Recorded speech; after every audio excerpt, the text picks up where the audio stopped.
Thing is less than God. Yeah, I get that, and with that logic, I understand what you're saying. But I mean, so Christianity, if that's not the one, then how do you know that your God is self-sufficient? So, exactly. So, that's my question. When first we study comparatively, how do we know which scripture and which religion gives us the true guidance from God? You have to have a basic understanding of who God is to begin with, and that's what we've done so far. Okay. Starting with your bike and giving an example from Christian doctrine. Okay.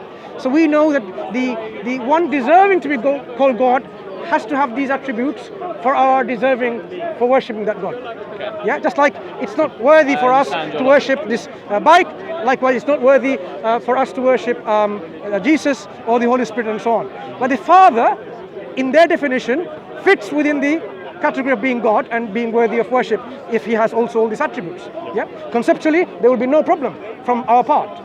Yeah, okay. And that's what we say as well. This has always been the message. Christ was a prophet and a messenger. He came to tell people to worship God, who he says, my Father and your Father. Okay. And he says, my God and your God. So yes, we agree with that. Yes, this is what God always said, worship this being only, who is of this nature. Okay. Yeah. So we say this God sent us revelation through prophets and messengers. And we look and examine them, and you can actually then say, okay, this indeed is the guidance from God. Quran, we say, is a final book from God, giving us that guidance about who he is and what we are supposed to do in that relationship. And the Quran describes, in fact, you'll be surprised what I said, things which you thought philosophically. This is a chapter in the Quran, chapter 112, Quran al-Ikhlas, and Surah in the Quran, 114 chapters, and this is 112. Okay. Say, it's near the end. he is Allah, the one. One and in his uniqueness. He is a Samad, self-sufficient master whom all creatures need. He neither eats or drinks, basically he's self-sufficient. This is what Samad entails. Okay. Lam yalid wa lam yulad, begets not, nor is begotten. So he doesn't produce others, neither is he produced or generated or begotten. Okay. Yeah? So not himself doing production or generation, or not himself being produced. So he didn't make things. No. He himself doesn't produce or beget. And he himself is not begotten. Doesn't have so children. all it means is have children. No. Doesn't have children. Lam Yalid means God himself is not born or begotten or generated or preceded, and he doesn't do that himself. But didn't Because he make us? Made us, but creation. He creates. But himself. He doesn't beget. Oh, okay. Beget is different to create. Okay. Begetting is an archaic English word, means siring a child. Okay. Right? When a father has a child through relationship of physical, that's begetting. So using this logic, that straight away. So God is not begotten from someone else, neither does he beget. Okay. And وَلَمْ يَكُنْ لَهُ كُفُوًا أَحَدٌ, there's none to him co-equal or comparable in any way, shape or form. These are only 4 statements, 4 ayat of the Quran, 4 verses. Okay. All of them are interlinked, describing the essential nature of God. Okay, these were the 4 you talked about earlier. Absolute oneness, being totally self-sufficient, independent, the one who's not born and one doesn't produce, totally unlike even. Self-sufficient entails being omnipotent and omniscient and so on. So that's the Quran. What's the where does this come in the Quran? Where does it come in the story of the Quran? This is a unique chapter. This is a whole chapter. Yeah. No, I mean, what's the context? So I know you said it was near the end. Yeah. So is it This is just the Quran is chapters. Some chapters are big chapters which contains stories and things like that. Okay. And there's no long-term story. There are some, but not this one. But some chapters are very concise, like this one talks about literally the creed of Islam. This one summarizes what is Islam is about. This verse talks about. Say Muhammad, say to them, Allahu Ahad, Allah is one and unique in his nature, one and unique in his essence, one and unique in his attribute. No one similar to him. That when you describe to one, meaning there is no second, there's no third, it's the one. Yeah? Okay. Allah Samad, meaning as well as Samad, it has a very unique term in Arabic, meaning that all the creation relies on him and he is not relying on no one. Meaning he is sufficient from anything, but everything relies on him. Everything relies on him. It's not just only sufficient. In fact, On top of that, He's sufficient from all the creation, as well that all the creation they depend on Him in their existence, in their sustain, in everything. Yeah.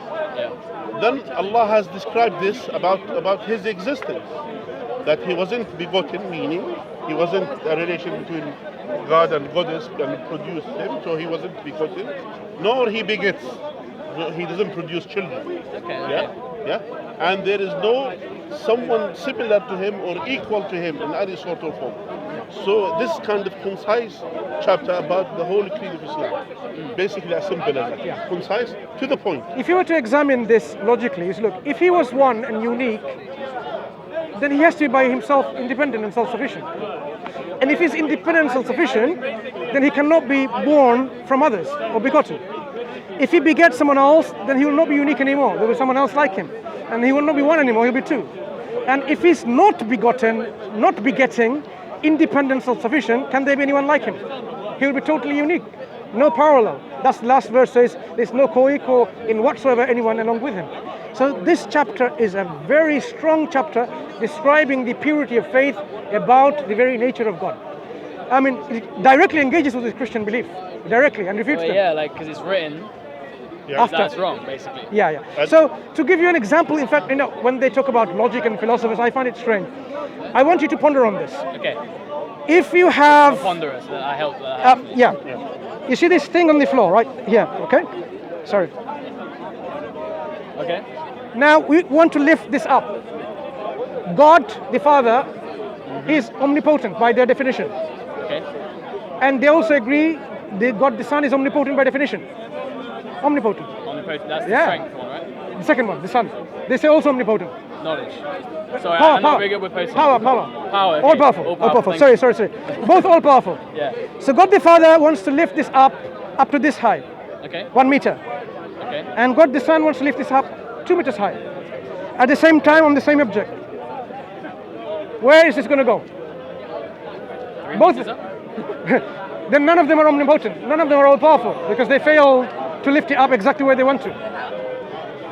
So 1 meter or 2 meter, that's the option. Okay. So where is it going to do? Because they are unique in their will. If they have no will, different wills, then how do you say one is Father and the Son? So one of them wills to lift up 1 meter, other one 2 meters. Yeah, if they have, if they want to make a different choice. Then Imagine now it is lifted up to here. That makes the Son not omnipotent. Okay. Failed to lift it up too high. Yeah. And if it goes up there, the Father is not omnipotent. I get it. Yeah. You cannot have more than one omnipotent in reality. No more than two absolutes. It's like having a car with 2 driving wheels and 2 independent drivers don't listen to each other and they want to take one to the north, one to the south. Where's the car going to go? Well, yeah. If they want to do different things. This is why Quran says, لو كان فيهما آلهة إلا الله لفسدتا. Had there been more than one God, there will be corruption and ruin and chaos. It's not going to happen. The universe, one God says rain, other God says sunshine, thunder. The fact that we're still following a particular, it says one is in control. So we say one being, one God, one absolute being is in control of all these things. All these Planck's constants, the gravitational constants, all these constants are so precise. Who's maintaining them? One controller. If there are more than one omnipotent, omniscient, eternal being, there will be conflict of will. You can't just say, oh no, they will together. Why would they will together? Why would they have to compromise? Because you have to be sovereign if you are eternal and self-sufficient. If you're self-sufficient, you don't listen to, I'll listen to you. I'm not going to lift it too high, I'm going to lift it exactly 1 meter. No, I'm compromising my will. Yeah. So there is adding to this as well. And adding to this, you know why God emphasizes about He doesn't beget?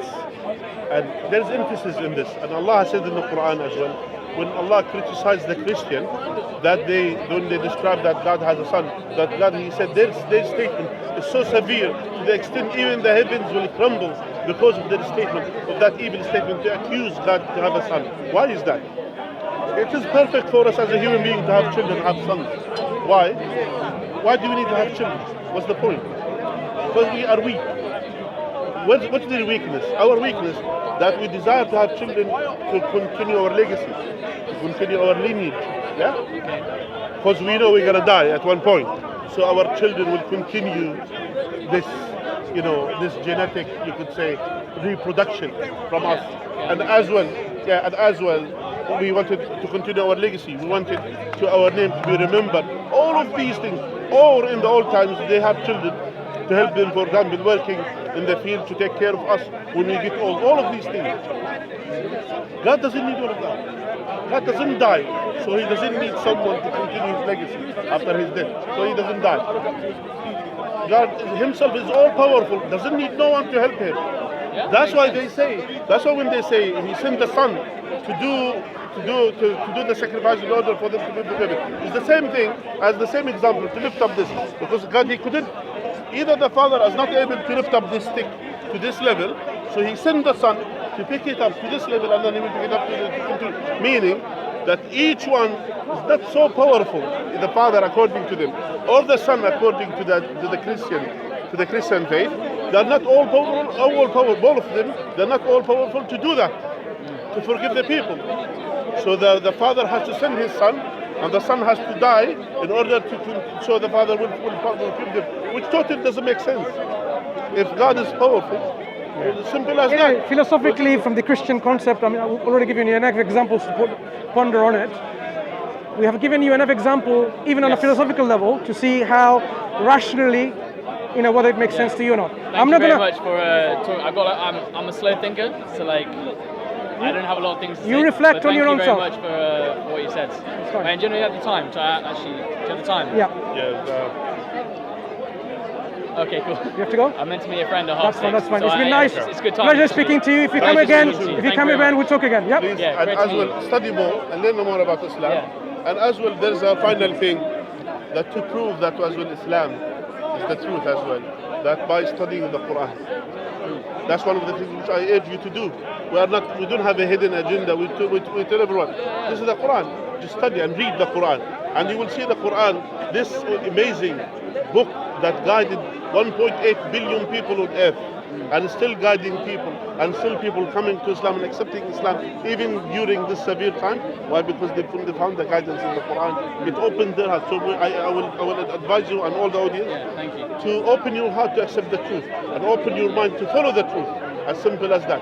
And see in the Quran, and see even there are statements in the Quran that those are facts. It cannot be said by someone living in a desert 1400 years ago. How come this prophet and messenger who never read and write is able to say these wisdom which is yet to be discovered 1400 years after his death? You understand?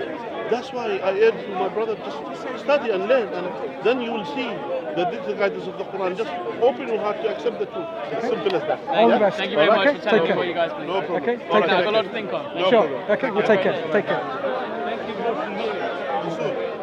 Let's go have coffee or something.